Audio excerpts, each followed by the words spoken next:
Ahlussunnah wal Jamaah dah, dia masih Ahlussunnah wal Jamaah, cumanya kita tak terima dia punya pendekatan dia.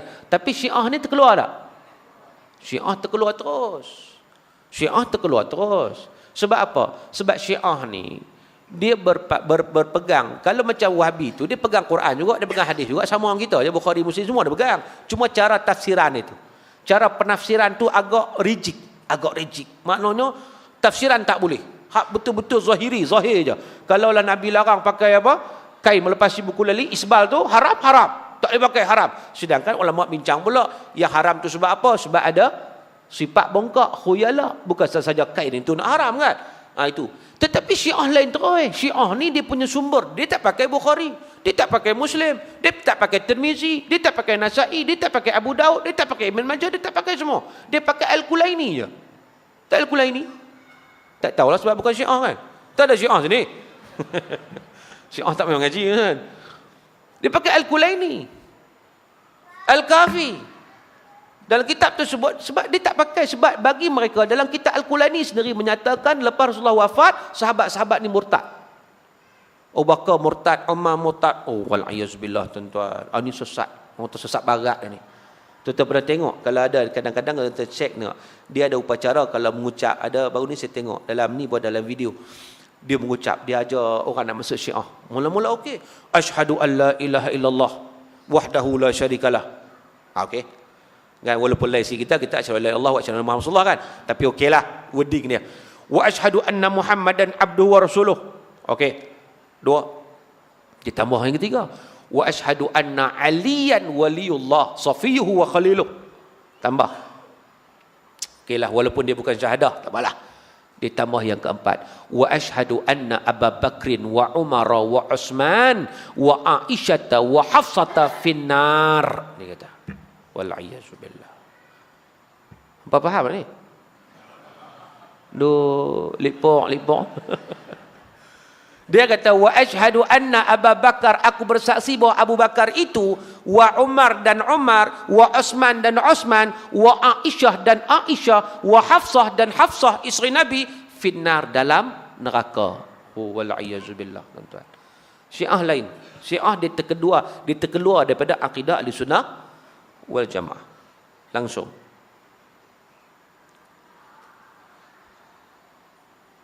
Mohon pandangan Ustaz mengenai qasidah dengan gendang dalam masjid.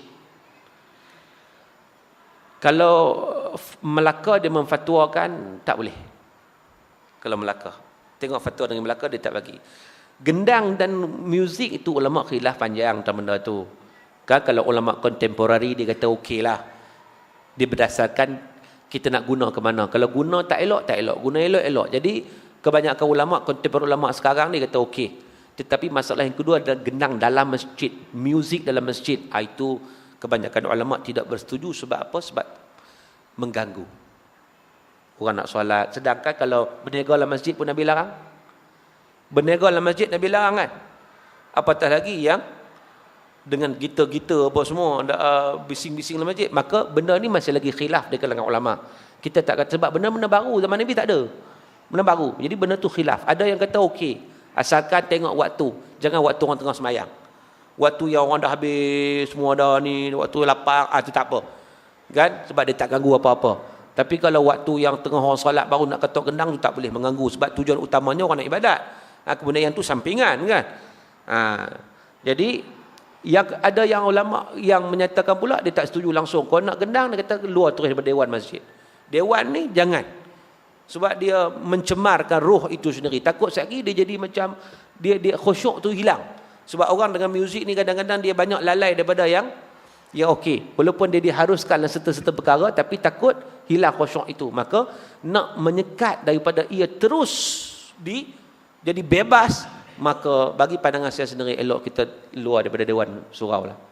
Kalau nak selawat tak ada masalah, nak tanpa alat-alat muzik itu.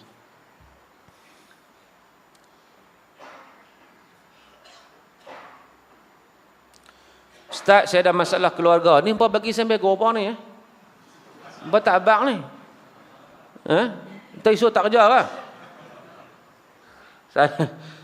Soalan jangan hantar lah. Soalan ditutup, jangan hantar lah. Saya tak ada nak jawab.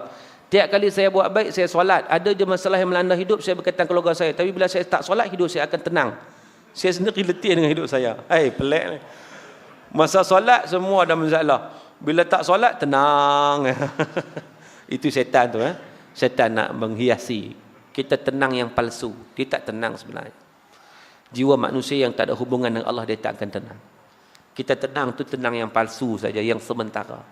Sebenarnya bila kita solat, bukan kerana solat itu ada masalah, tidak. Tak kena mengena. Bahkan solat itu dapat menyelesaikan masalah.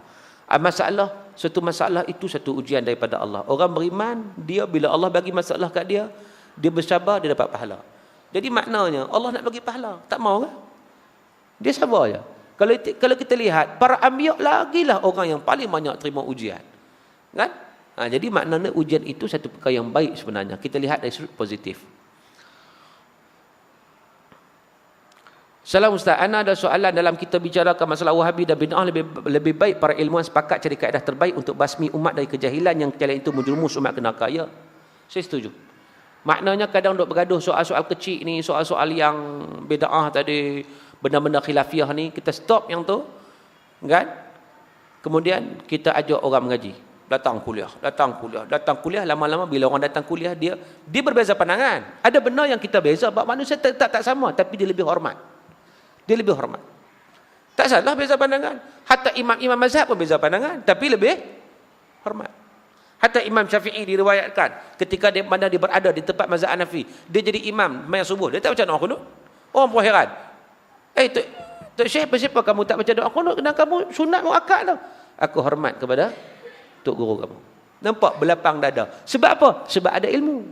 Hak duk bergaduh ni sebab tak ada ilmu. Sebab itu cantik. Maknanya kita ajak orang untuk bicara tentang ilmu, mengaji ilmu, insya-Allah dia akan selesai masalah itu. Saya pernah berhadapan dengan golongan Wahabi Salafi. Mereka berkata Allah mempunyai tangan, mata dan berjisim seperti makhluk dengan duduk atas kursi di Arash. Allah turun di kaki langit pada 3 suku malam. Mereka berkata ada dalil dan ayat dalam Quran bagi menguatkan hujah mereka. Mereka berkata siapa yang tak percaya jatuh kufur. Itu golongan ekstrim. Nak kena ekstrim lagu ni lah. Kan? Maknanya mereka mensabitkan, mentashbihkan Allah dengan makhluk. Kalau mereka kata Allah ada tangan, tapi bukan macam tangan makhluk. Aku tak mau takwil. Tangan-tangan Allah sebut dalam Quran. Dalam Quran sebut. Memang ada sungguh. Allah katakan yadullah, tangan Allah. Ada sungguh tak? Ada. So ada dua golongan. Satu yang takwil, yang menyatakan tangan Allah itu bukan tangan, tapi dia macam ni lah dia takwil. Contoh kalau disebut kaki bangku tu bukan maknanya kaki tu ada bangku sungguh. Kan? Mentakwil. Hatta mentakwil dipanggil tafwid. Tak apa, asalkan jangan menyerupakan dengan makhluk. Kalau menyerupakan makhluk, siap kata siapa tak percaya macam ni kufur. Ni nak kena orang Islam macam ni lah. Tu. Saya jangan layan lah kalau golongan Islam tak selesai masalah. Tak selesai. Kita banyak lagi agenda-agenda utama yang perlu difikirkan untuk memartabatkan umat Islam. Hari ni umat Islam terus ketinggalan.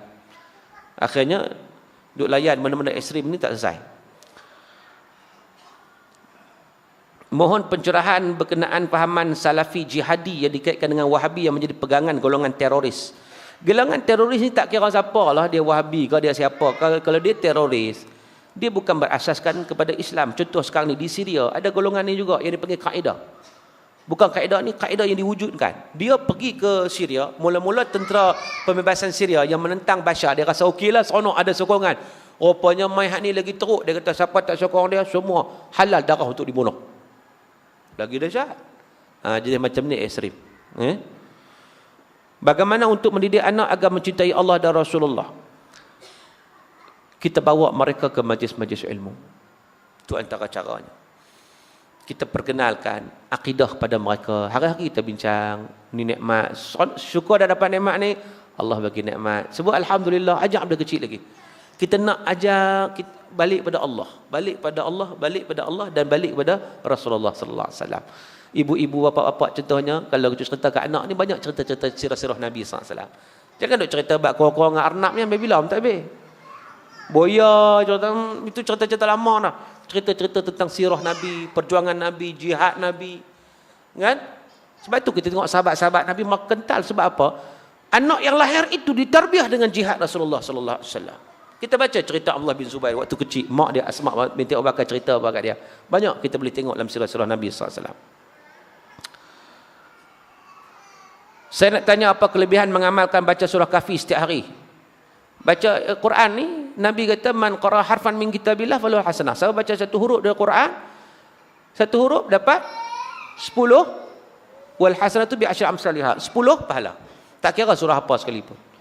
Cuma kalau secara khususnya, kan, secara khususnya hari Jumaat. Itu ada hadis. Hari lain bebas, bacalah, tak ada masalah. Ustaz, apa kalimah terakhir Nabi ketika wafat? Ummati ke ya Allah? Nabi SAW, ummati pun adalah hadis, tapi bukan ketika wafat. Nabi pernah sebut sebelum tu ummati, ummati, tapi bukan betul-betul ketika wafat. Kan? Ketika wafat Nabi sebut Allahumma rafiqul a'la. Yang didengar lah, yang tak dengar tak tahulah kan. Yang sahabat-sahabat dengar kan. Dah sudah tentu la ilallah itu memang confirm dah. Itu Rasulullah kan. Nak ceritanya ummati tu last ke dah. Hati dia orang kadang orang nak bincang tu. Ummati Nabi pernah sebut, tapi bukan masa nazak, bukan masa nak meninggal. Mana-mana wafat sebelum tu. Tapi itu pun tak ada masalah. Kan? Masa mana pun tak kisah. Memang Nabi ingat kita. Kita yang tak ingat Nabi. Kenapa perlu ada branding dalam Islam seperti Wahabi, Syiah, Sunnah, Wal Jamaah dan lain-lain, sedangkan dalam Quran jelas mengatakan agama yang sebenarnya insya-Allah ialah Islam. Dan asal Islam itu ialah Quran